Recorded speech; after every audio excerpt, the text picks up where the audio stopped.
اللهم صل على سيدنا محمد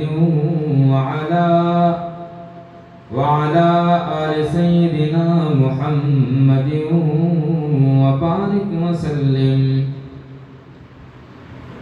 بزرگان محترم اور برادران عزیز، مجلس میں اور یہاں ہمارے بغل میں بیٹھے تشریف فرما حضرات، حفاظ اور علماء کرام اور معصوم بچوں، سب سے پہلے میں یہاں منتظمین کو اور اساتذہ کو، بالخصوص جناب حافظ مدثر صاحب اور ان کے رفیق کار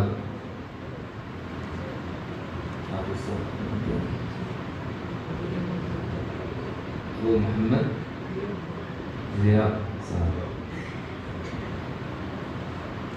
یہ واقعتاً مبارکباد کے مستحق ہے کہ مکتب کا اصل جو مقصد ہے وہ ہے قرآن کا صحیح پڑھنا، بچوں کا تقریر کر لینا اور دوسرے پروگرام پیش کر دینا ایک ایسی چیز ہے جو رٹائے گا بچوں سے یاد کر لے گا، لیکن اصل چیز جو ہے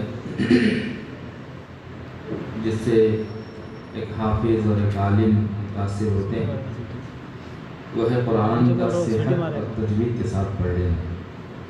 مدرسے کا بنیادی مقصد یہ، جس بچے نے پہلے تلاوت کی اس سے اندازہ ہوا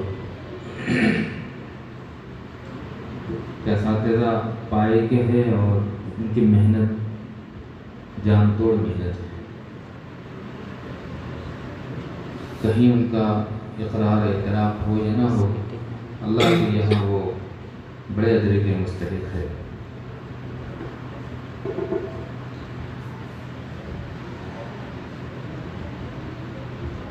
منتظمین بھی قابل مبارکباد ہیں جنہوں نے ان اساتذہ کو محنت کرنے کے لیے اپنا ہر ممکن تعاون پیش کیا. طلبہ کی ضروریات کا اور اساتذہ کی تنخواہوں کا بوجھ انہوں نے اپنے سر لیا، اس لیے وہ لائق تحسین اور لائق مبارکباد ہے. والدین کی طرف سے بچوں کو جو سب سے قیمتی چیز دی جا سکتی ہے وہ تو تعلیم ہے. عام طور پر ہم سمجھتے ہیں کہ بچوں کو دولت دی جائے، دکانیں دی جائے، پلاٹ دیے جائیں، ان کو بڑے عہدے پر پہنچا دیا جائے. یہ سب ٹھیک ہے اور اچھی چیز ہے، لیکن اس کے ساتھ اگر ہم نے ان کو اچھی تعلیم اور دین کی بنیادی اور ضروریات پر مشتمل تعلیم ہم نے نہیں دی تو ہم بچوں کو پانی بھرنے کے لیے ایک ایسا گھڑا دے رہے ہیں جس کے نیچے سوراخ ہے، چاہے جتنی دولت ہو. اس لیے کہ دولت کا بقا اور اس کا استحکام وہ محض دین کے ساتھ ہے، اگر وہ صاحب ایمان ہے دین کے ساتھ. آپ حضرات نے شاید دیکھا ہوگا، ہم نے بارہا اس کی مثالیں دیکھی ہیں. ایک واقعہ تو ہمارے قرب و جوار کا ہے، نام لینا اس کا مناسب نہیں ہے، کہ جن کے ہاں 1753 زمین تھی.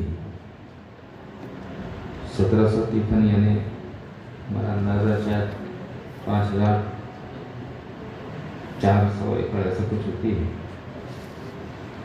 5500 ایکڑ زمین ہوتی ہے. جن کے پاس 1753 زمین تھی، ان کے پوتے نہیں بچے آج مزدوری کرتے ہیں.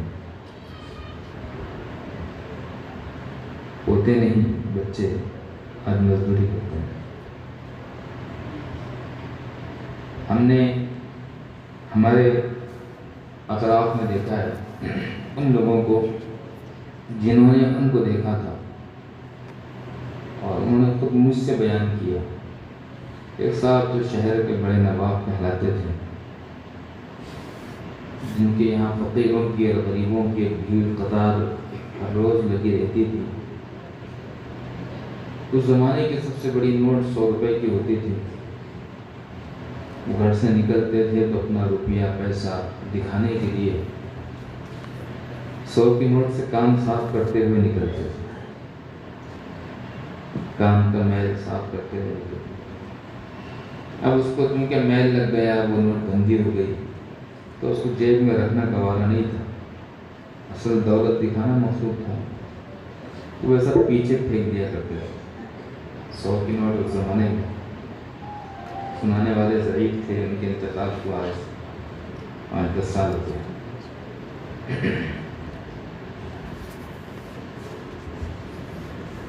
چائے پینے کے لیے 5-10 کلومیٹر دور جاتے تھے، کٹنگ بنانے کے لیے اس زمانے میں 50 کلومیٹر دور جاتے تھے، لیکن ان کا حال جیسا ہوا کہ آخر وقت زندگی میں وہ چکی والوں کے پاس جاتے تھے اور کہتے تھے جب تمہاری چکی بند ہو جائے گی، لوگوں کا گیہوں پیستے ہوئے جو آٹا نیچے گرتا ہے تو وہ ذرا مجھے دے دینا۔ وہ کہتے تھے کہ میں نے ان کو بھیک مانگتے ہوئے دیکھا ہے، اور انہوں نے مجھ سے کہا تھا کہ خود میں نے بھی ان کو چبنی دی ہے۔ اتنا بڑا نواب آدمی، لیکن جب اس پر حال آئے تو لوگوں نے اس سے ایسی آنکھیں پھیری کہ وہ اگر مانگتے تو لوگ قطر کے جاتے تھے، تو وہ بتاتے کہ ایسا کاندھا پکڑ کر اپنی طرف متوجہ کرتے تھے کہ بھائی مجھے اللہ کے نام پر دے دو، میں فلاں نواب ہوں، دے دو اللہ کے نام۔ آج سے 5-6 مہینے پہلے کی بات ہے، ہماری مسجد کے سامنے ایک ایسا شخص بھیک مانگنے کے لیے آیا جو کئی گاڑیوں کا مالک تھا۔ بہت دیر تک سر میں درد رہا کہ اللہ کیسے حالات بنتے ہیں۔ جس کے یہاں دولت کی ریل پیل تھی، جمعے کے دن بھیک مانگنے کے لیے باہر کھڑا۔ اس لیے یہ دولت بڑی دولت نہیں ہے، اگر ہم نے دیا تو یہ دیر پا نہیں ہے۔ مثال اس سے زیادہ حیرت انگیز اور عبرت خیز ہے۔ ہمیں جیسے صاحب کو جانتے ہیں یعنی ہم رہے ہیں، ملے ہیں، ان کے یہاں قیام کیا، جو کئی کمپنیوں کے مالک تھے۔ ایک کمپنی میں ہم نے دیکھا کہ ایک مشین پر 30 40 لوگ کام کرتے تھے، ویسے کئی مشینیں تھیں۔ وہ ہمارا خیال ہے کہ آپ کے محلے کے اتنا ایریا ایک کمپنی کا تھا۔ ایک کمپنی میں اس وقت شاید 1400-1500 لوگ کام کرتے تھے، اور ایسی کئی کمپنیاں تھیں جن کے نام بھی آج ہمیں یاد ہے۔ سن 2000 سے پہلے ایک کمپنی کی تنخواہ 16 لاکھ روپے ہوا کرتی تھی۔ اس میں ایک کمپنی میں جو مینیجر تھا اس کی تنخواہ اس زمانے میں 80,000 روپے تھی۔ چلانے والے 2 تھے، لیکن گاڑیاں 26 تھیں، جس میں 4 مرسڈیز تھی، اور ہم نے اس پر نگاہ ڈالے تھے۔ ہم دیکھتے رہتے تھے، ہم کمپنی میں ساتھ جاتے تھے تو ہم مرسڈیز میں بیٹھ کے جاتے تھے۔ جب شام ہوتی تو ہم واپس مدرسہ جاتے تھے۔ عجیب وہ حال رہتا تھا کہ ہم مرسڈیز سے اترتے تھے اور آٹو میں بیٹھتے تھے، بڑا عجیب لگتا تھا۔ 4 مرسڈیز تھی، 26 گاڑیاں تھیں، چلانے والے 2 تھے، اس کے لیے 3 شو روم تھے، اس کی نگرانی کے لیے کئی لوگ معمور تھے۔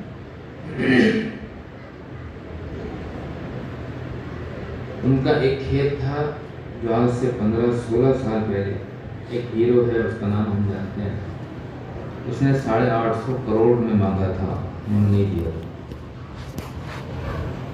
وہ 250 ایکڑ تھا، ایک ساتھ تھا، جس میں 150 کنویں تھے۔ ایسی زمینیں ان کی کئی علاقوں میں، کئی اسٹیٹ میں پھیلی ہوئی تھی۔ وہاں جس بڑے شہر میں وہ رہتے تھے، اس شہر میں 250 ایکڑ ایک کھیت ایک ساتھ تھا۔ اس کھیت میں طرح طرح کے پھل اور پھول تھے، اس میں سوئمنگ پول تھا، اس میں ایک خوبصورت بنگلہ بلکہ محل بنا ہوا تھا، اس میں خان سامہ یعنی کھانا پکانے والا ہمیشہ موجود رہتا تھا، اس میں نگراں اور کام کرنے والے رہتے تھے۔ وہ صرف اس لیے تھا کہ گھر کے لوگ ہفتے مہینے میں کبھی گھومنا چاہیں تو اس میں چلے جائیں۔ اس کے پھل کھاتے نہیں تھکتے تھے، انسان کتنا کھائے۔ آم کی کئی درخت، کئی قسمیں تھیں، ہاپوس تھی اور نہ جانے کیا تھی، انجیر، کاجو، بادام، کالا جام، اور ہم تو نہیں گھوم سکے تھے، 250 ایکڑ تو گھومنا ممکن بھی نہیں، تھوڑا سا دیکھے تھے لیکن اس میں متاثر تھے۔ 1996 کی بات ہے کہ انہوں نے یہ سوچا تھا کہ اب ہم ہوائی جہاز خرید کر ہوائی جہاز کی سروس چلاتے ہیں، ایئر سروس چلانا چاہتے تھے۔ لیکن ان کے پاس ایک بزرگ رہتے تھے جو ان کے والد کے دوست تھے۔ ان کے والد نے اپنے بچوں کو وصیت کی تھی کہ بیٹا جو کام کرنا ہے اس سے مشورہ ضرور کرنا۔ وہ بڑے صاحب رائے تھے، بڑا مدبر آدمی تھا، صحیح رائے دیتے تھے۔ انہوں نے ان کو منع کر دیا تھا اور روک دیا تھا اور یہ کہا تھا کہ آسمان میں مت اڑو، جتنا پھیلنا ہے زمین پر پھیلو، آسمان میں مت اڑو، اس لیے کہ بہت جلد نگاہوں میں آ جاؤ۔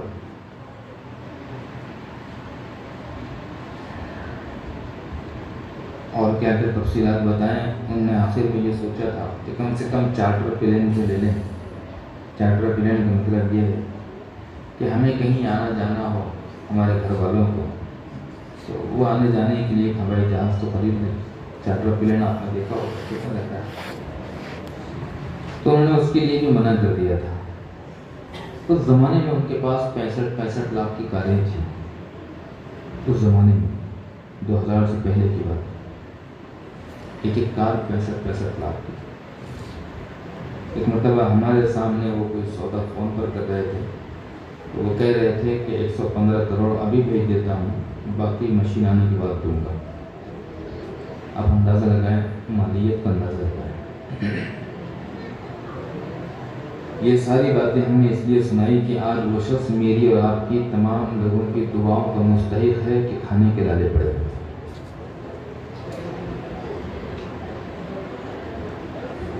وَتِلْكَ الْأَيَّامُ نُدَاوِلُهَا بَيْنَ النَّاسِ، ہم دنوں کو پھیرتے رہتے ہیں، بدلتے رہتے ہیں، کبھی کچھ ہوتا ہے کبھی کچھ۔ عام طور پر یہ حالات اس وقت آتے ہیں جب دولت کا سہارا لے کر ہم کسی پر ظلم کرنے لگتے ہیں، کسی کی بددعا دیتے ہیں۔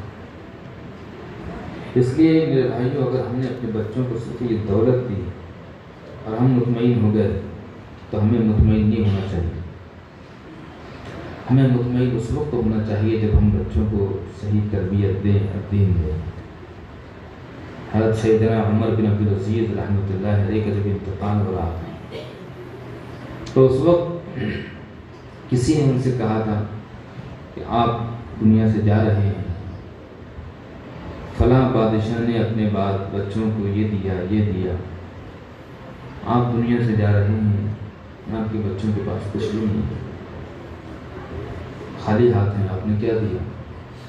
تو انہوں نے کہا تھا میرے بچوں کی زندگی میں دین ہوگا، اللہ انہیں مالدار کر دیں گے، اور اگر میں انہیں سب کچھ دے دوں زندگی میں دین نہ ہو تو اللہ ان سے سب کچھ چھین لیں گے۔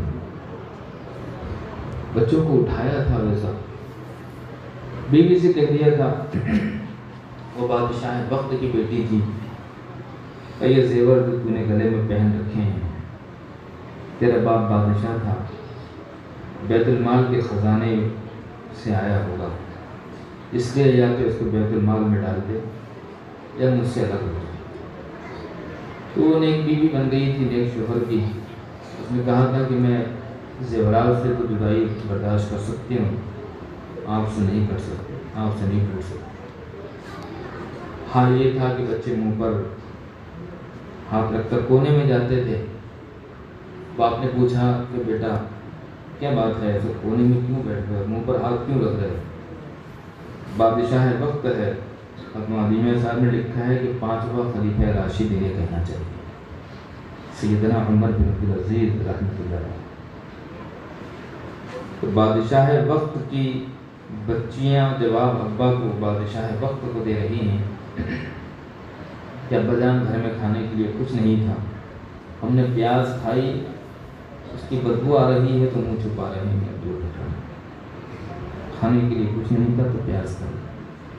عید کا دن آ گیا، بادشاہ کہ بچوں کے بدن پر نئے کپڑے میسر نہیں ہیں، انہوں نے گورنر کو جو منشی تھا اس کو خط لکھا کہ اگلے مہینے کی تنخواہ وظیفہ مجھے دے دی جائے اور بعد میں کاٹ لیا جائے تاکہ میرے بچے عید اچھے سے منا لے۔ بیوی نے بھی کہا کہ سارے بچوں کے بدن پر نئے کپڑے ہیں، آپ کے بچے اداس پھرتے ہیں، پھر کل تو سب پہنیں گے اور یہ پرانے لباس میں رہیں گے، دن پر کیا گزرے گی۔ انہوں نے منشی سے کہا کہ 1 مہینے کی تنخواہ مجھے پیشگی ادا کر دی جائے۔ منشی وہ بھی عمر بن عبدالعزیز رحمۃ اللہ علیہ کا منشی تھا، اس نے جواب میں لکھا کہ آپ 1 مہینے تک زندہ رہیں گے، یہ لکھ کر دے دیجیے، میں تنخواہ دے دیتا ہوں۔ انہوں نے ماں سے کہہ دیا کہ میں اپنے بچوں کو نئے کپڑے پہنا کر جہنم میں نہیں جانا چاہتا ہوں، عید پرانے کپڑوں میں بھی ہو سکتی ہے، عید پرانے لباس میں بھی ہو سکتی ہے۔ بچوں کو دین دیا تھا، دنیا نے دیکھا اور عجیب نظارہ دیکھا، دنیا نے عجیب نظارہ دیکھا۔ یہ سیدنا عمر بن عبدالعزیز رحمۃ اللہ علیہ دنیا سے چلے گئے، اپنے بچوں کو کچھ نہیں دیا لیکن دین دیا۔ کہنا چاہیے کہ اپنے بچوں کو بہت کچھ دیا، دین دیا تھا۔ دنیا نے وہ عجیب نظارہ دیکھا کہ جن کے پاس سلطنتیں تھیں، دولت تھے، دولت کے انبار اور اس کے خزانے تھے، وہ ہیرے جواہرات کے مالک تھے، لیکن لوگوں نے دیکھا کہ وہ پہلے بادشاہوں کی اولادیں سلطنتوں کی مالک، وہ جامع مسجد کوفہ کے سیڑھیوں پر کھڑے رہ کر بھیک مانگ رہی تھی اور عمر بن عبدالعزیز رحمۃ اللہ علیہ کے بچے بھیک تقسیم کر رہے تھے۔ وَتِلْكَ الْأَيَّامُ نُدَاوِلُهَا بَيْنَ النَّاسِ۔ اس لیے میرے بھائیوں فکر یہ کرنی ہے کہ ہم نے بچوں کو دین دیا اور کتنا دیا، تو دنیا سمیٹ کر خود آئے گی۔ مقصد یہ نہیں ہے کہ بچوں کو ہم ڈاکٹر نہ بنایا جائے، انجینئر نہ بنایا جائے۔ حضرت علیمیہ صاحب رحمۃ اللہ علیہ فرماتے تھے کہ ہم چاہتے ہیں ہمارے بچے ڈاکٹر بنے، پروفیسر بنے، انجینئر بنے، بابائے میزائل بنے، وہ صدر جمہوریہ بنے، وہ تھیوری کے ایجاد کرنے والے بنے، وہ بڑے ایوارڈ کے حامل بنے، لیکن ہم چاہتے ہیں، اس سے پہلے چاہتے ہیں کہ سب سے پہلے مسلمان بنے، کامل مسلمان بنے، کسی قیمت پر وہ رشوت لینے کے لیے تیار نہ ہو، کسی صورت میں وہ جھوٹ بولنے پر آمادہ نہ ہو، حالات چاہے جیسے ہو جائیں، وہ سود کے لیے آمادہ نہ ہو، چاہے جیسی صورت ہو جائے۔ سود میں، بیاج میں چاہے جتنا نفع دکھائی دیتا ہو، وہ غربت کو گلے لگا لیں، سود کو دہلیز سے باہر کر دیں، کسی صورت میں آمادہ تیار نہ ہو۔ ہم چاہتے ہیں یہ سب ہوں، لیکن اس کے ساتھ ہمیں پہلے مسلمان چاہیے، اور یہ بات کون نہیں جانتا ہے۔ یہ چیز اگر آسانی سے اور جلدی اور مضبوط آتی ہے تو بچپن کی عمر میں آتی ہے، چھوٹی عمر میں آتی ہے، چھوٹی عمر میں۔ اس عمر میں جب ہمارے بچے ہماری نگاہوں کے سامنے ہیں تو ہمارے جذبات ہیں، ہمارے جذبات۔ شیخ مولانا زکریا صاحب فرماتے ہیں کہ میرے والد نے جب میرا حدیث کا سبق شروع کروایا اور بہت دیر سے شروع کروایا، تو اس وقت انہوں نے مجھے ساتھ میں بٹھا کر دعا کی تھی اور میں آمین کہہ رہا تھا اور میرے آنکھ سے آنسو بھی بہہ رہے تھے اور میں کہہ رہا تھا کہ اللہ میرا حدیث کا سبق تو بڑے دیر سے شروع ہوا ہے لیکن اس کو دیر تک جاری رکھیے. آج شیخ کہتے ہیں اور ساری دنیا نے دیکھا کہ حدیث کا سبق اس کا سب کے اخیر میں شروع ہوا، زندگی بھر وہ حدیث کے مشغلے میں مصروف رہا. چھوٹی عمر میں جو تربیت ہوتی ہے وہ عام طور پر بڑی عمر میں کم ہوتی ہے، بلکہ بچہ سکھانے سے کم سیکھتا ہے، دیکھنے سے زیادہ سیکھتا ہے. اس کا مطلب یہ ہے کہ ہمارے بچوں کو یہ نہیں کہنا پڑے گا کہ بچوں فلم مت دیکھو، گانے مت سنو. بچوں کو یہ ہماری تقریر، ہماری یہ نصیحت کام نہیں، اثر نہیں کرے گی. بچوں پر ہماری نصیحت سے زیادہ ہمارا عمل اثر کرے گا کہ ابا فلم نہیں دیکھتے، ابا ٹی وی نہیں دیکھتے، ابا گانے نہیں سنتے، ابا نیٹ کا فضول استعمال نہیں کرتے، بڑے موبائل کی ضرورت نہیں ہے، ابا وہ بھی نہیں رکھتے. تعلیم سے زیادہ تربیت ماحول کے لیے تھی، گھر کے ماحول کا اثر پڑتا ہے. ختمہ عدیمیہ صاحب رحمۃ اللہ علیہ چھوٹے سے بچے تھے، وہ کہتے تھے کہ میں باہر کھیلتا رہتا تھا اور جب گھر میں کسی کام سے آتا تو گھر میں ہماری خالہ کو، ہماری امی کو اور ہمارے گھر کے آس پاس کی عورتوں کو میں دیکھتا کہ شاہنامہ اسلام پڑھا جا رہا ہے اور عورتوں کے آنسو بہہ رہے ہیں. یہ عدیمیہ صاحب بڑی عمر میں اس کا ذکر کر رہے ہیں، واقعہ دیکھا ہوا بچپن کا ہے، بڑی عمر میں ذکر کر رہے ہیں، بچپن میں دیکھا. وہ عدیمیہ صاحب کہتے ہوئے تھے میں نے دیکھا وہ شعر پڑھا جا رہا ہے، الہی مجھے بھی شہادت نصیب، الہی مجھے بھی شہادت نصیب، یہ افضل سے افضل عبادت نصیب. یہ پڑھا جاتا تھا اور ہمارے گھر کی خواتین کو میں دیکھتا تھا کہ وہاں صبح آ گئی. بچپن کا بڑے پن میں اثر ہوگا. ہر شیخ کے والد نے ان کی تربیت کی، عجیب انداز سے تربیت کی. بچپن میں ان کی نانی نے ان کو ایک چھوٹا سا تکیہ سی کر دیا تھا، اس پر ان کا نام لکھا تھا، پھول بوٹے لگے ہوئے تھے. ایک مرتبہ ان کے والد صاحب نے بچے سے کہا بیٹا ذرا ستریا تکیہ لانا. تو وہ کہتے ہیں کہ میں نے کہا ابا جان کس کا، میرا تکیہ لاؤں؟ تو میرے ابا نے مجھ کو بلایا اور پکڑ کر ایک تماچا دیا، کہا کہ تو ابھی خود میرے زیر نگرانی ہے، تیرا تکیہ کب سے ہو گیا؟ تو وہ کہتے ہیں کہ اس دن کے بعد سے میرے دل میں یہ بات بیٹھ گئی کہ دنیا میں میرا کوئی ہے ہی نہیں، میرا کچھ نہیں. نئے کپڑے پہن کر میں بہت زیادہ چہک رہا تھا، نانی نے بنا دیے تھے، نئے جوتا نئے کپڑے تھے. میرے والد نے مجھے ڈانٹا اور کہا ابھی سے بنٹھن کے چلنا اور نکھرنا طبیعت میں آ گیا تو محنت مجاہدے نہیں کرے. ہمارے جوان بچوں میں جو محنت کا جذبہ نہیں ہے اس کی وجہ یہ بھی ہے کہ پہلے دن سے ماشاءاللہ ہیں، اچھا شوز ہے، اچھے کپڑے ہیں، اچھا چشمہ ہے اور حیثیت تو بہت کم ہے لیکن 20-25 ہزار کے پاس میں موبائل ہے. اب جو بچہ بچپن سے ایسا ماحول میں اور چوراہوں پر بازاروں میں گھوما ہو وہ بھلا کیا محنت کرے گا، کیا کوشش کرے گا؟ اسے تو کسی نواب گھر میں ہونا چاہیے تھا، کسی بادشاہ کے گھر میں اسے پڑھنا چاہیے تھا. میرے والد نے مجھے مارا تھا اور کہا تھا کہ تجھے ابھی سے پڑھنے سنورنے کا مزاج کیسے بنا؟ تو کیا اس کے بعد سے نئے کپڑے مجھے اپنے بدن پر تو کیا دوسرے کے بدن پر بھی اچھے نہیں لگے، دوسروں کے بدن پر بھی اچھے نہیں.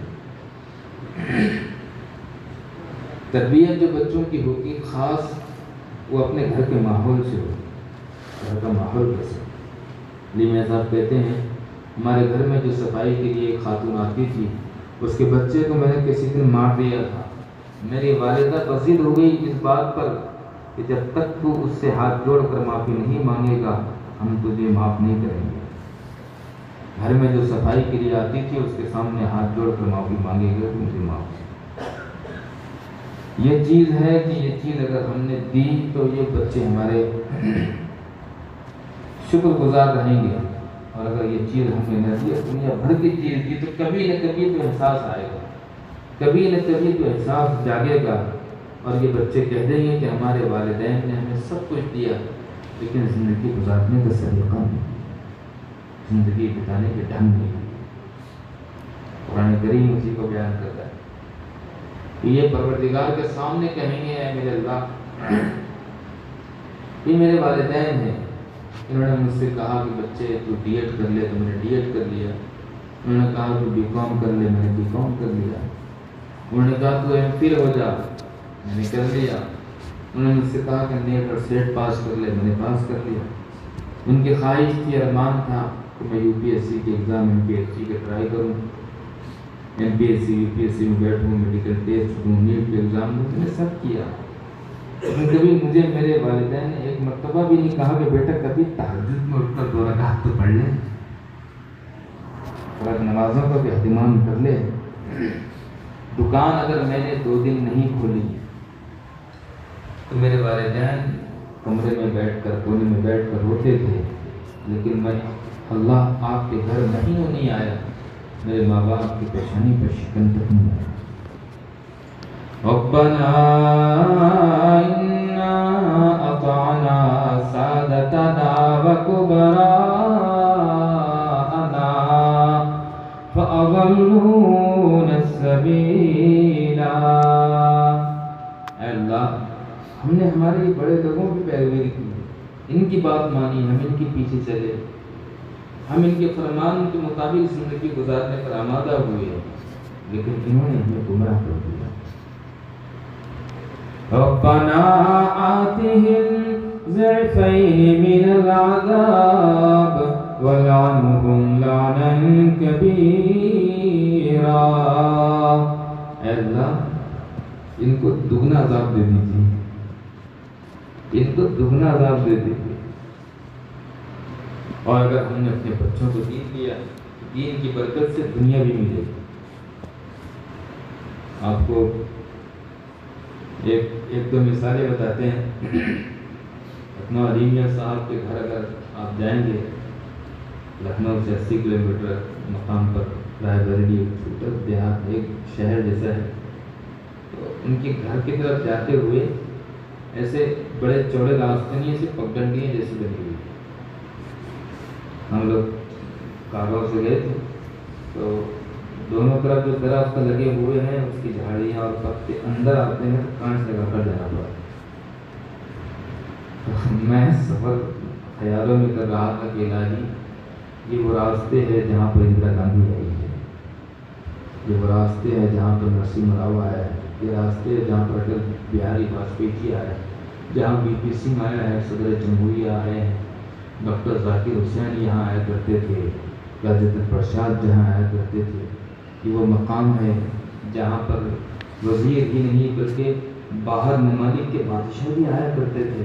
اس کے راستے سے ایک تصویر اخبار کی چھپی تھی ان کے انتقال کے بعد، اور جو لوگ وہاں موجود اس وقت تھے وہ بھی بتاتے ہیں کہ اس وقت کے جو پرائم منسٹر حضرت مولانا سے ملنے کے لیے آئے تھے، حضرت مولانا کو فالج ہوا تھا، لقوے نے مارا تھا آخر عمر میں، تو وہ پلنگ پر ایسے اس طرح ہاتھ رکھ کر ایسے لیٹے ہوئے تھے، پیر پسار کر لیٹے ہوئے تھے، اس طرح ہاتھ تھا، نیچے تکیہ لگا ہوا تھا اس طرح، اور وقت کا جو پردھان منتری تھا جناب واجپئی جی، وہ ان کے پلنگ کے نیچے، پلنگ کے ڈھابے پر ایسا ہاتھ رکھ کر ان کے پیروں کے پاس بیٹھا ہوا۔ ایک مرتبہ کا واقعہ ہے، کلیان سنگھ جو وہاں کے چیف منسٹر تھے، وہ آنا چاہتے تھے تو ان کے کارندے آئے، کہا آپ سے چیف منسٹر ملنے کے لیے آنا چاہتے ہیں، انہوں نے کہا کہ رمضان ہے، رمضان کے بعد ملیں گے بھی۔ تو دوسرا ایک عملہ آیا، انہوں نے کہا کہ چیف منسٹر نکل گئے، راستے میں ہیں۔ اس وقت معلومیہ صاحب ندوے کے مہمان خانے سے باہر نکل گئے۔ معلم صاحب نے اس سے کہا کہ اگر وہ راستے میں ہیں، نکل گئے ہیں تو واپس جا سکتے ہیں، لیکن ہم رمضان میں نہیں مل سکتے۔ باتیں بہت ساری ہے، کیا بتائیں۔ بنیادی بات یہ بتا رہے ہیں کہ یہ وہ بچہ ہے جس کے گھر میں ایک چھوٹی کتاب خریدنے کے لیے بھی پیسے نہیں تھے۔ یہ وہ بچہ ہے جس کے گھر میں ایک چھوٹی کتاب خریدنے کے لیے پیسے نہیں تھے۔ اس نے اماں سے مانگا تھا کہ میں نے ایک کتاب کا آرڈر دیا تھا، وہ کتاب آ گئی، پیسے چاہیے۔ یتیم کے باپ کا انتقال ہو گیا، مدت ہوئی، بڑے بھائی تھے ڈاکٹر سید عبدالعلی، تو ماں نے کہہ دیا تھا کہ بیٹا پیسے کہاں سے لائیں گے؟ یہ بچہ رو رہا تھا کہ میں نے آرڈر دیا ہے، وہ کتاب تو آ گئی۔ وہ کتاب رحمت للعالمین، سیرت پر رحمت للعالمین، سیرت پر ایسی مؤثر کتاب علیمیہ کہتے ہیں، میری نظر سے نہیں گزری۔ رحمت للعالمین قاضی سلیمان سلمان منصور ہوئی۔ یہ چیزیں ہوں جو ہمارے گھر میں ہوں، کہ ہمارے بعد ہمارے بچوں کو اللہ کے رسول کی سیرت پر کوئی کتاب ہم دے کر جائیں۔ یہ خلفائے راشدین پر تفسیر کی کوئی کتاب ہم ان بچوں کو ابھی بتائیں کہ بیٹا یہ تفسیر پر۔ ہم گھر سے جب جائیں گے تو کیا نکلے گا؟ حضرت شیخ کہتے ہیں چند تصویر بتا چند حسینوں کے خطوط، چند تصویر بتا چند حسینوں کے خطوط، بعد مرنے کے میرے گھر سے یہ سامان نکلا۔ ہمارے گھر سے کیا نکلے گا؟ یہ سب نکلے گا۔ ہمارے مرنے کے بعد بچوں کے ہاتھ میں سیرت ہو، تفسیر ہو، سنت پر مشتمل کتابیں ہوں، بزرگوں کی شبانِ حیات ہو، دین کے عقائد پر مشتمل کتاب۔ یہ وہ بچہ ہے جو چھوٹا ہے، ایک کتاب نہ ملنے اور اس کی قیمت فراہم نہ ہونے پر آج اشکبار ہے۔ یہی بچہ ہے جس کو کعبۃ اللہ میں یہ کہہ کر داخل کیا جا رہا ہے کہ چابی آج آپ کے ہاتھ میں، دروازہ بھی آپ کھولو۔ اور ایک صاحب نے لکھا ہے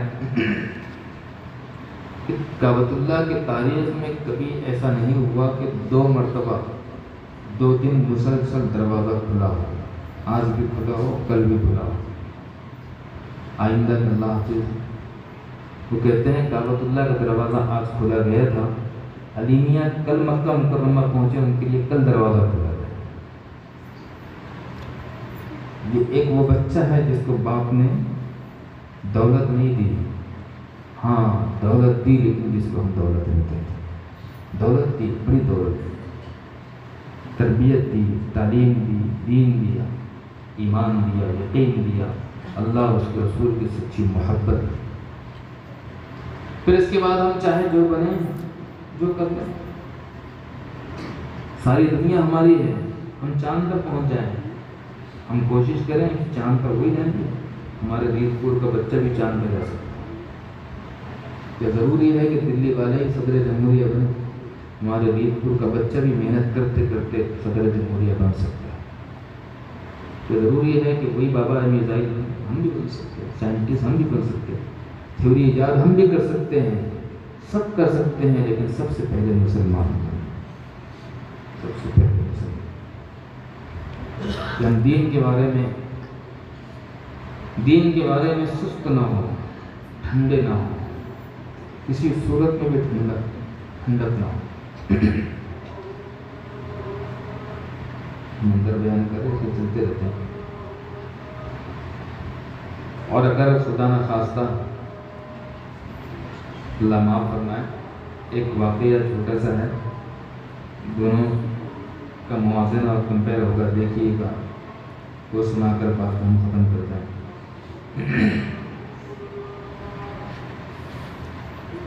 یورپ میں اولڈ ہوم بنے ہوئے ہیں، جہاں پر بڑی عمر کے بعد سرکار کی طرف سے ایک عمر متعین ہے کہ اس کے بعد والدین اولڈ ہوم میں چلے جائیں۔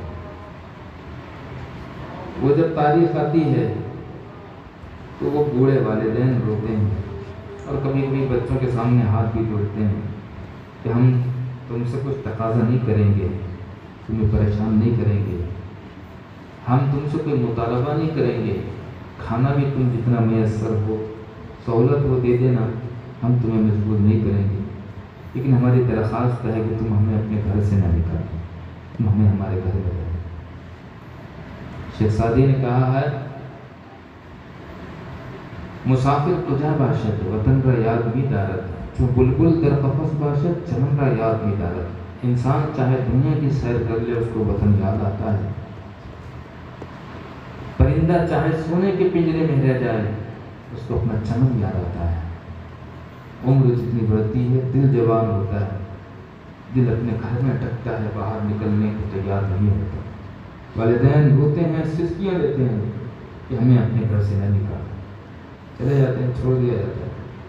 گاڑی آتی ہے اس تاریخ پر اور یہ ان کو بالجبر بٹھاتے ہیں کہ نہیں تمہاری عمر ہو گئی جاؤ۔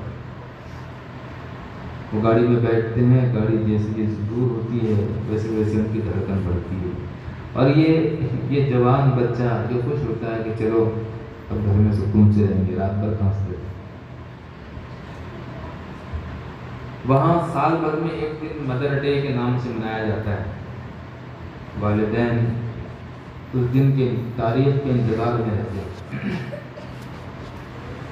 کہ آج ہمارا بچہ ملنے کے لیے آئے گا۔ مدر ڈے وہاں سے شروع ہوا۔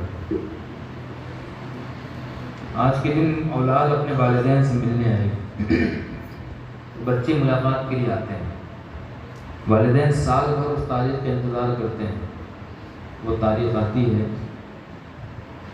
تو اس دن اچانک فون چلا جاتا ہے چیئرمین کو کہ ہماری ممی سے، ہماری امی اور ڈیڈی سے کہہ دینا کہ I am very very sorry, میں آج نہیں آ سکتا ہوں، I am very very busy, میں بزی ہوں، نہیں آ سکتا ہوں، اگلے سال اس تاریخ کو ضرور آؤں گا۔ کبھی ایسا ہوتا ہے کہ والدین اپنے بچوں کے لیے کہ میرا لال آئے گا اچھے کھانے پکاتے ہیں، وہ کہتا ہے کہ ممی آپ آس پاس کے جو بوڑھے لوگ ہیں ان کو کھلا دیجیے، میں آئندہ سال کی تاریخ کو کھاؤں گا۔ کبھی تو ایسا بھی ہوتا ہے کہ یہاں سے فون جاتا ہے یور مدر از پیشنٹ، آپ کے والد اس وقت بہت سیریس ہیں، آپ کی والدہ بہت بیمار ہیں، پلیز کم جسٹ فوراً چلے آئیے۔ تو یہ کہتا ہے کہ میں بل پیڈ کر دوں گا، آپ علاج کر لیں گی۔ اور کبھی دن ایسا بھی آتا ہے کہ یہاں سے فون جاتا ہے یور فادر از ایکسپائرڈ، آپ کے والد کا انتقال ہو چکا ہے، جلد آ جائیے۔ یہ بچہ کہہ دیتا ہے کہ ترہیر و تکفین کر لیجیے کہ ہم ادا کر دیں گے۔ حیرت کی بات یہ ہے یہ اولڈ ہوم یورپ کی زینت نہیں تھے، اولڈ ہوم تو ہمارے انڈیا میں بننا شروع ہو گئے۔ یہ بات جب ہم نے ایک جگہ بیان کی تھی آج سے 2-3 سال پہلے، اسٹیج پر ایک صاحب بیٹھے ہوئے تھے، وہ آ کر ہم سے ملے اور ایسا گلے لگ کر بہت زور سے دبایا اور بہت گرم جوشی کے ساتھ ملے، بڑا ان میں درد تھا، کہنے لگے کہ آپ نے پوری میری کیفیت بیان کری۔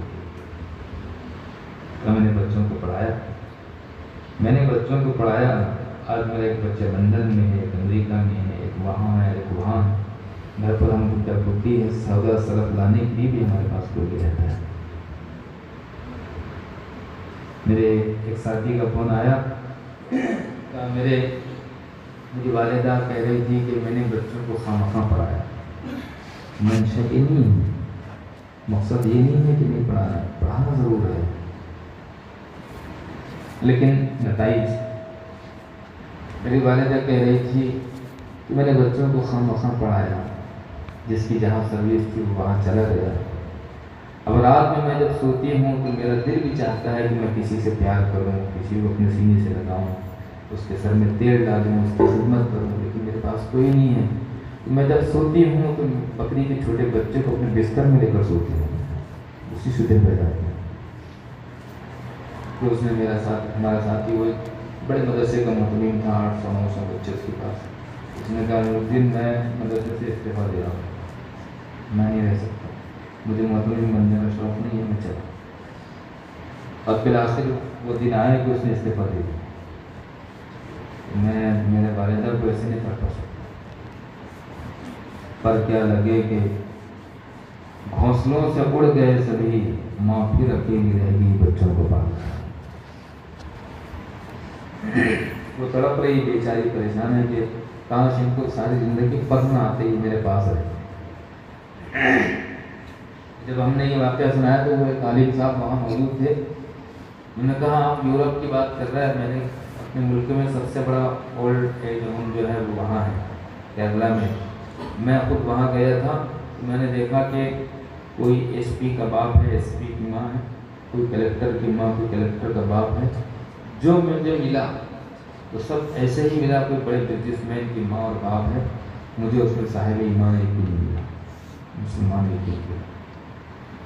اور معلومات کے لیے کہہ دینے میں کیا برائی ہے، اب اولڈ ہوم امراوتی سے آکولہ ضرور جا رہا ہے، یہاں بھی بننا شروع ہے۔ یورپ کے ساری فیشن تو ہمارے یہاں آئی گئی ہے، ساری فیشن آ گئی، اب یہ فیشن آنے میں کیا دیر لگی ہے؟ جب بچے کہہ رہے ہیں you are enjoyed in your life, please don't disturb me, آپ نے بہت اپنی زندگی کے مزے لوٹے ہیں، اب ہمیں متاثر نہ کیجیے آپ کا۔ اب اس کے برخلاف الٹا سن لیجیے ایک بات، بالکل اس سے ہٹ کر، بالکل ہٹ کر۔ مفتی تقی عثمانی صاحب کا نام آپ نے سنا ہوگا، مفتی اعظم، بہت بڑے اللہ والے ہیں۔ کہتے ہیں ان کے والد مفتی اعظم اور ہند کے مفتی اعظم مفتی شفیع صاحب، معرفت القرآن جن کی تفسیر، بڑے بہت والد۔ میرے والد بیمار تھے، اخیر مرحلے میں تھے، میں ان کی تیمارداری میں مصروف تھا، ہم کئی بھائی تھے، سبھی حاضر رہتے تھے، میں زیادہ حاضر رہتا تھا، سبھی زیادہ حاضر رہتے تھے، ہم میں سے ہر ایک چاہتا تھا کہ زیادہ وہ حاضر ہو۔ وہ کہتے تھے کہ پھر والد صاحب کو بار بار آواز دینی پڑتی تھی، پھر دوڑ کر جانے میں دیر ہو جاتی تھی، تو میں نے پھر والد صاحب کے کمرے سے اپنا کمرہ ملا لیا تھا اور چارپائی کو والد صاحب کی چارپائی ایسا قریب کر دیا تھا کہ جلدی سے مجھے آواز پہنچے، والد صاحب کو انتظار نہ کرنا پڑے۔ ایک وقت ایسا آیا کہ مجھے حرم جائے ہوئے ایک مدت گزر گئی، ان دنوں میں کسی نے مجھ سے پیشکش کی کہ آپ حج بدل کر لیجیے۔ میں نے والد صاحب سے کہا، مجھے بڑی خوشی ہوئی کہ اللہ نے انتظام کر دیا، میرے پاس تو کچھ تھا نہیں۔ میں نے والد صاحب سے کہا کہ ابا جان، حرم جائے ہوئے بہت دن ہو گئے اور انتظام ہی نہیں، یاد بہت ستاتی ہے۔ اللہ کا فضل ہے کہ ایک صاحب نے اس طرح کی پیشکش کی، والد صاحب نے کہا کہ بہت اچھی بات، چلے گا، بہت اچھی بات ہے، چلے گا، فیصلہ ہو۔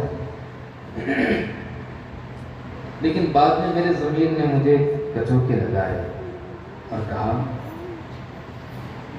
تیرے والد اس وقت تیرے خدمت کی محتاج تو نہیں، لیکن تیرے نگاہوں کے سامنے رہنے کی ضرور محتاج ہے۔ ایسا تو نہیں ہوگا کہ تو اگر نہ رہے تو وہ خدمت کے لیے تڑپ جائیں گے، لیکن تیری غیر حاضری سے ان کو کدورت تکلیف تو ہوگی۔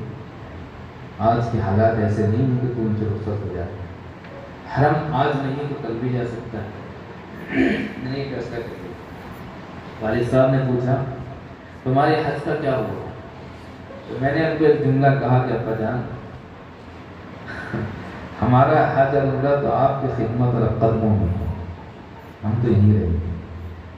تو باپ جب اپنے اولاد کی نگاہوں میں اپنا یہ مقام دیکھے اس کو خوشی ہوتی، ان کی آنکھوں میں آنسو آ گئے اور مجھے پتہ سب کچھ سناتے ہیں۔ انہوں نے کہا، میرے والد صاحب نے اس وقت کہا تم نے صحیح فیصلہ کیا، انشاءاللہ وہ وقت آئے گا کہ اللہ تمہیں حرم لے جائیں گے اور اتنا لے جائیں گے کہ دنیا والے رشک کریں گے۔ وہ کہتے ہیں وہ زمانہ گزر گیا، اس کے بعد پھر یہ ہوا کہ وہاں مدرسہ سہولتیہ ہے مکہ مکرمہ میں، وہاں قرآن کریم ختم ہو رہا تھا، ان لوگوں نے مجھ سے کہا کہ تکمیل قرآن کا موقع ہے، آپ چلے آئے۔ پھر وہاں پر مدینہ منورہ میں مسجد نبوی میں ائمہ حضرات جو تعلیم دیتے ہیں، تو انہوں نے مجھ سے کہا کہ ہم آپ سے کتاب المغازی پڑھنا چاہتے ہیں۔ کسی نے کہا کہ ہم آپ سے فلاں کتاب پڑھنا چاہتے ہیں، فلاں باب پڑھنا چاہتے ہیں۔ میں نے ان سے کہا کہ بھائی ہم حرم کے لیے آتے ہیں، ہم مسجد نبوی سے باہر نہیں جانا چاہتے۔ تو انہوں نے کہا نہیں، باہر نہیں جانے دیں گے، یہ روضہ رسول سے لگ کر حجرے میں آپ کے لیے انتظام کریں گے، یہاں بیٹھ کر آپ نے پڑھانا۔ پھر رابطہ عالم اسلامی مکہ مکرمہ کا میں ممبر بن گیا۔ پھر مدینہ یونیورسٹی کی کوئی ذمہ داری میرے سر آ گئی۔ پھر اتنے حالات اور اتنی ذمہ داریاں میرے سر آئی، میں نے ایک مرتبہ والد صاحب کو چھوڑ کر جانے کے فیصلے کو واپس کیا تھا۔ آج اللہ کا فضل ہے کہ ہر 2 مہینے میں مجھے حرم حاضر ہونا پڑتا ہے، ہر 2 مہینے میں حرم حاضر ہونا۔ انور کے پاس سجدہ بھی اور اشک غم بھی ہے، اے صاحب جمال تجھے کیا پسند ہے، یہ پسند ہے، یہ وہ پسند ہے۔ اور ایج میں بھیجنے والی اولاد پسند ہے، یا والدین کی خدمت کی خاطر باہر کے اسباب ترک کرنے والے اولاد پسند ہے۔ صاحب انگلینڈ چلے گئے، والد بیمار تھے، ہوش آیا کہاں گئے؟ انگلینڈ، مجھے چھوڑ کر چلے گئے۔ ان کو بتایا، والد صاحب ہوش میں ناراض ہو گئے۔ والد دین تھے، دوسری ٹکٹ تھی واپس انڈیا۔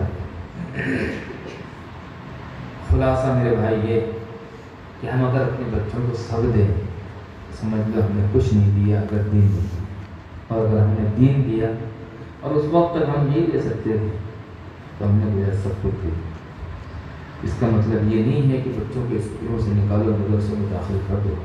مطلب یہ ہے کہ ہم نماز پر بچوں سے کمپرومائز نہ کریں۔ مطلب یہ ہے کہ جھوٹ پر ہم ہرگز خوش نہ ہوں۔ مطلب یہ ہے کہ بچے کی نگاہوں میں، آنکھوں میں بڑائی اگر سما جائے تو ہم اس کے لیے خفا اور ناراض ہو جائیں۔ حضور فرماتے ہیں کہ جس نے اپنے بچوں کو 3 صفتوں سے نواز دیا، نمبر 1 سچ بولنا، نمبر 2 نماز کا اہتمام، نمبر 3 خدمت، اس نے اپنے بچوں کو مستقبل روشن کر دیا۔ بچوں کو بتایا جائے کہ حلال لقمے بہتر ہے، حرام لقموں کے عیش سے حرام سوکھے ہوئے، حلال سوکھے ہوئے ٹکڑے بہتر ہے۔ علامہ اقبال تو قلندر تھا، اس نے تو میونسپل کے الیکشن لڑے تھے، اس نے تو فلسفے کی ڈگری لی تھی، وہ تو بیرسٹر ہو کر آئے تھے، لیکن وہ شخص کہتا ہے طائر لاہوتی، اس رزق سے موت اچھی جس رزق سے آتی ہو پرواز میں ہوتا ہے۔ تو بچوں کو سکھائیں، یہ چیز سکھانے کی۔ اور میرے بھائی یہ چیز تقریر سے نہیں آتی، تقریر سے نہیں آتی، بچے تو دیکھ کر سیکھتے ہیں۔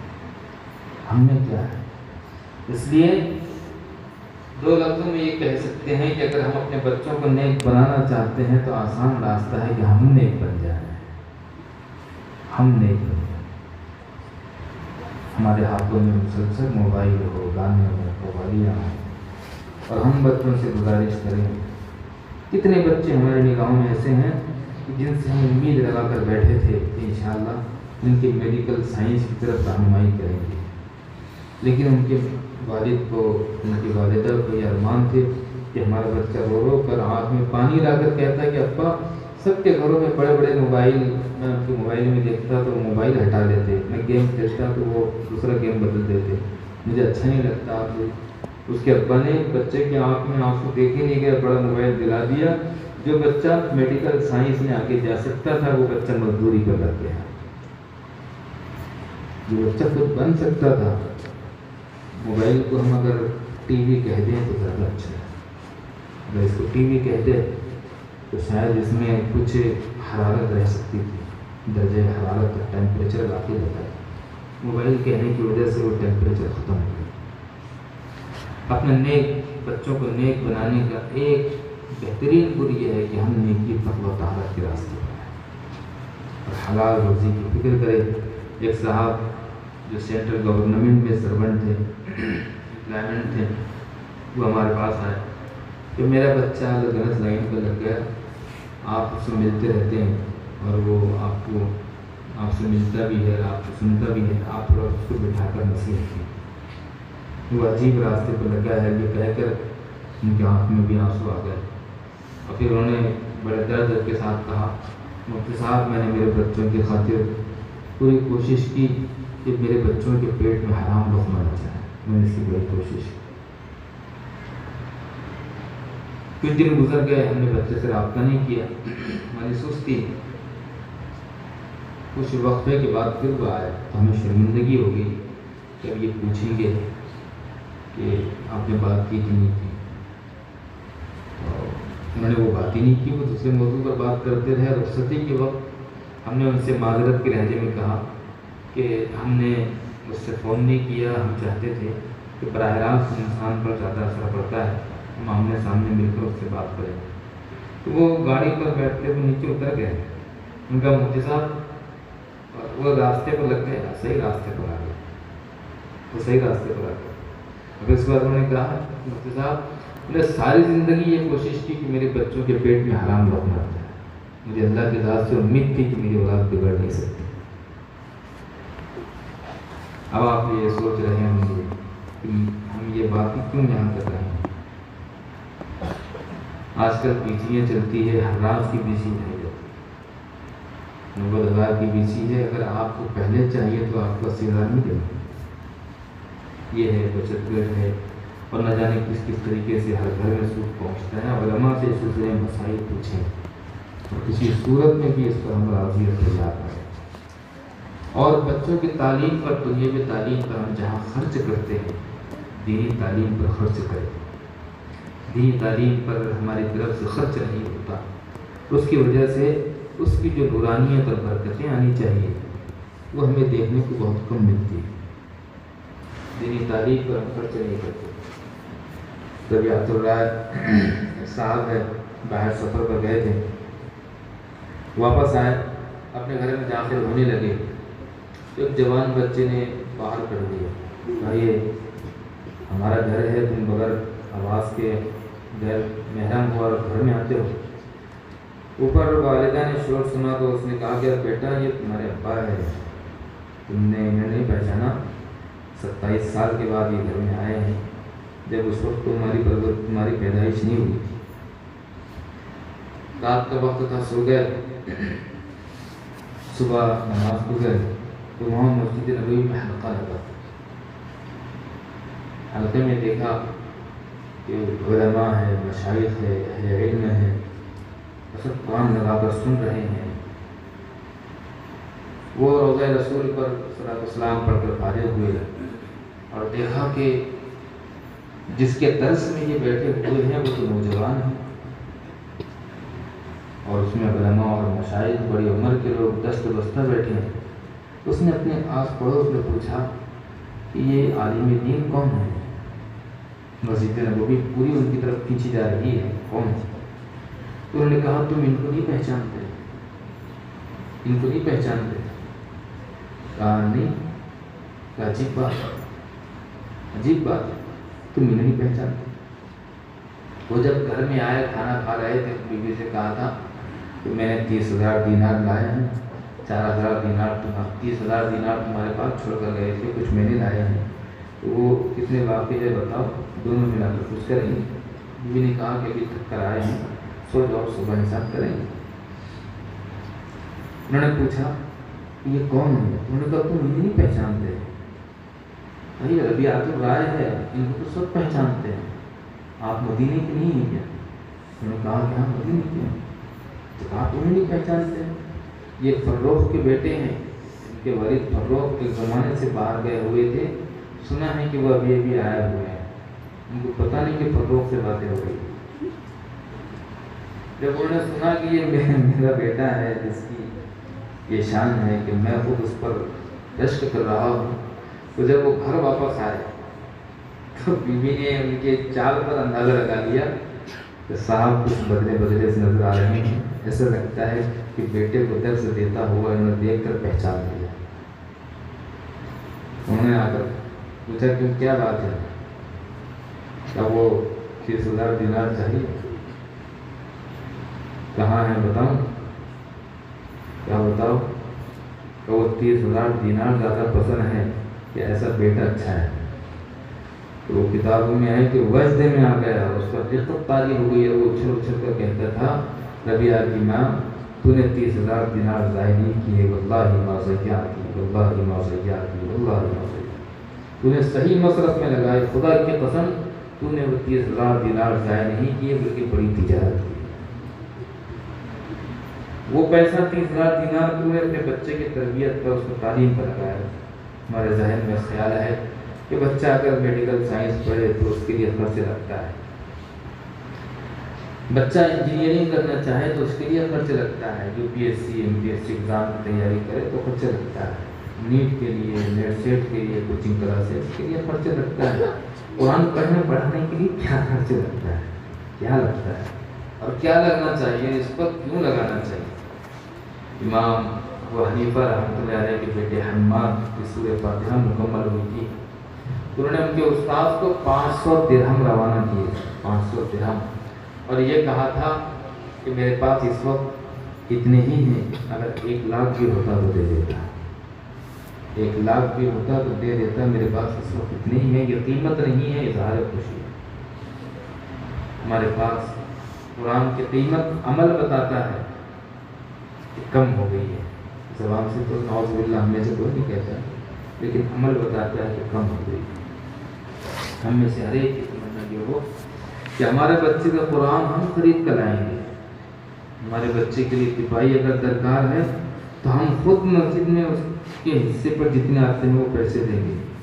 ہمارا بچہ جہاں پڑھتا ہے اس کے لیے ایک استاد متعین ہے، اس کی تنخواہ چاہیے تو ہم خود فیس دیں گے، اپنے بچوں کو ہم فیس دے کر پڑھائیں، معمولی فیس نہیں، اگر اللہ نے حیثیت دی ہے تو فیس سے زیادہ بھی ہم دیں تاکہ دین کے کاموں میں، اس کی اشاعت میں تعاون کرنے والوں میں ہمارا نام ہے۔ کریں گے بھائی انشاءاللہ۔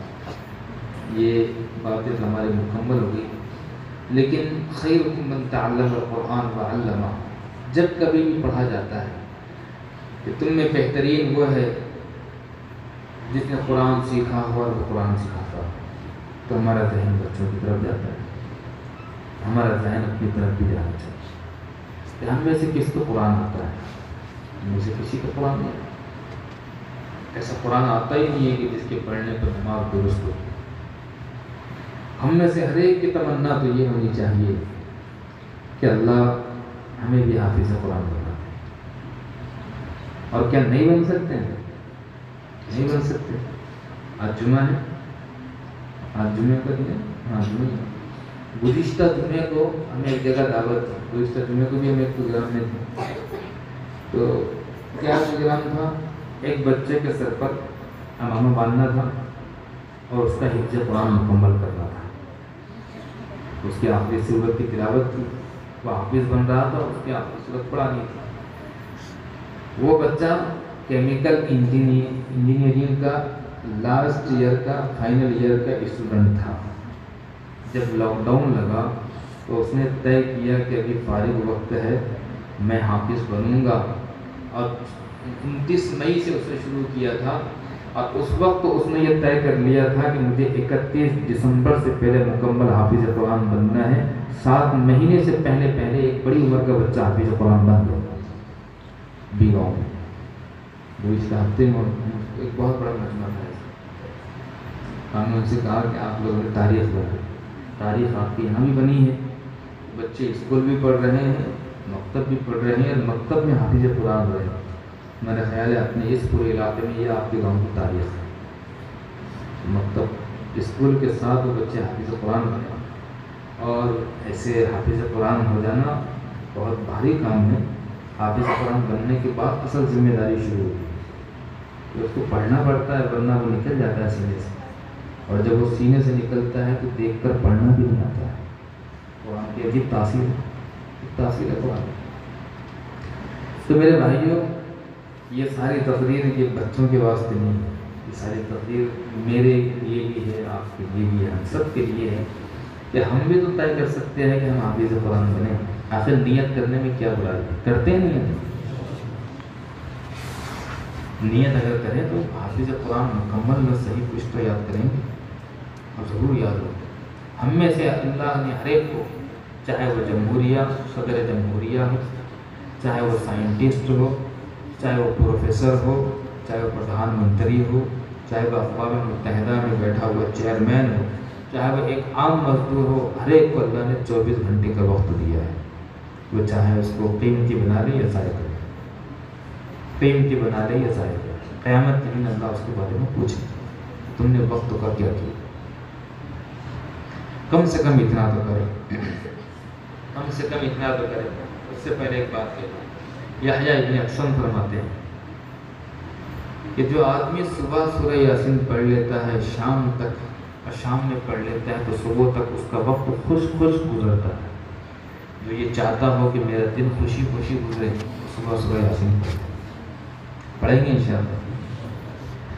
ہم میں سے کتنے لوگ ایسے ہوں گے جن کو اپنے ماں باپ کی آخری تمنا یاد آتی ہوگی؟ آتی کہ نہیں آتی؟ میرے ابا کے بڑے ارمان تھے، میرے امی کے بڑے ارمان.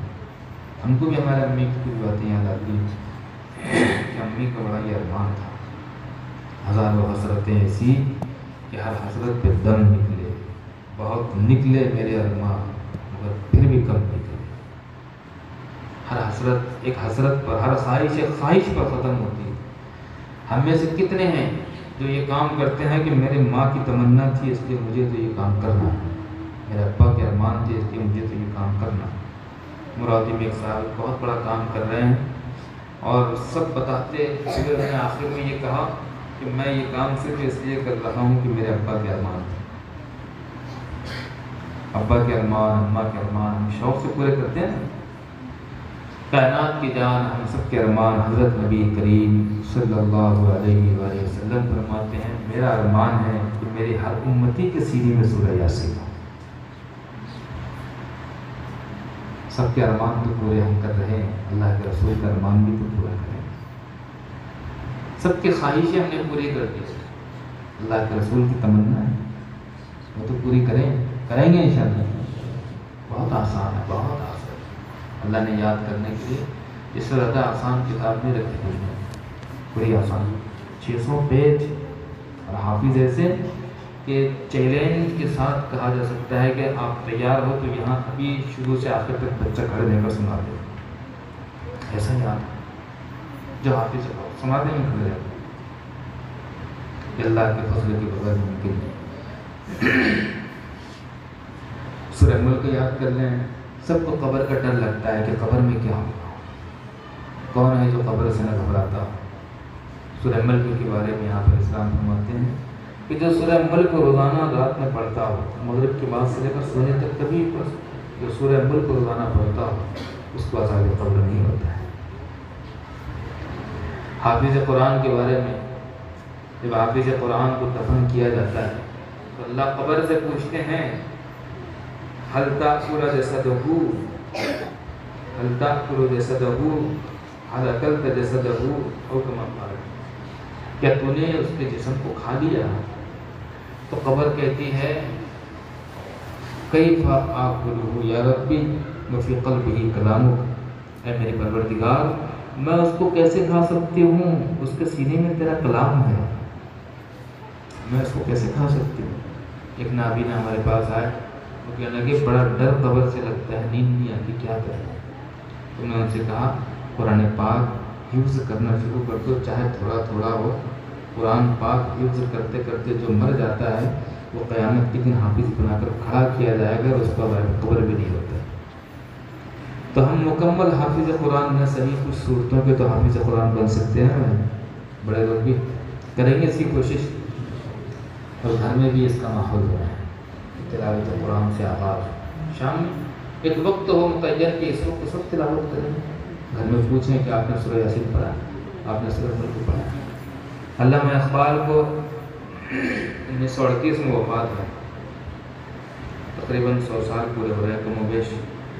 1938 سے 65 سال 62 سال نہیں 62 اور 82 سال 82 سال 82 سال پہلے علامہ اقبال نے شکوہ کیا تھا، 82 سال پہلے، 82 سال پہلے رو کر گیا تھا علامہ اقبال. تیری محفل بھی گئی، چاہر والے بھی گئے، تیری محفل بھی گئی، چاہر والے بھی گئے، شب کی آہیں بھی گئی، صبح کے نالے بھی گئے. اب رات کو قرآن پڑھ کر رونے والے گئے، اب تو نیٹ پر گانے سن کر مچلنے والے رہ گئے. والذین یبیتون لربہم سجدا وقیاما. یہ اللہ اپنے خاص بندوں کی تعریف، میرے خاص بندے جو رات میں قرآن پڑھ کر گزارتے ہیں. قرآن پڑھ کر انہیں مزہ آتا ہے، اور یقیناً قرآن میں مزہ نہ ہوتا نا تو قرآن نہیں پڑھتے تھے، اتنی مزے سے رہتے تھے. قاری عبدالباسط روزانہ کا ایک قرآن پڑھا کرتے تھے روز. وہ ایک بچہ ہے جس کو ہم جانتے ہیں، وہ روزانہ کے قرآن پڑھتا ہے رمضان میں، روز قرآن. اگر قرآن میں لذت نہ آتی تو کیا لوگ قرآن اتنا پڑھتے تھے؟ قاری عبدالباسط روز قرآن پڑھتے تھے، اور یہ نام لے لیا ہم نے. ایسے بے شمار لوگ ہیں جو روز ایک قرآن پڑھتے. ہم کم سے کم ایک پارہ تو پڑھ سکتے ہیں، پڑھ سکتے ہیں. والذین یبیتون لربہم سجدا وقیاما. اللہ کے نیک بندے ہوئے ہیں جو کبھی سجدے میں رہتے ہیں، کبھی قیام میں رہتے ہیں. کاش اللہ ہم تمام کو یہ لذتیں عطا فرما دے، آہ سحر گاہی عطا فرما دے. علامہ اقبال نے کہا تھا، عطار ہو، رومی ہو، رازی ہو، غزالی ہو، عطار ہو، رومی ہو، رازی ہو، غزالی ہو، کچھ ہاتھ نہیں آتا بے آہ سحر گاہی، کچھ ہاتھ نہیں آتا. اسی میں یہ شعر ہے، اے طائر لاہوتی اس رزق سے بہت اچھی، اے طائر لاہوتی اس رزق سے بہت اچھی، جس رزق سے آتے ہو پرواز میں کوتاہی، اے طائر لاہوتی. والذین یبیتون لربہم سجدا وقیاما. وآخر دعوانا الحمد للہ رب العالمین. السلام علیکم ورحمۃ اللہ.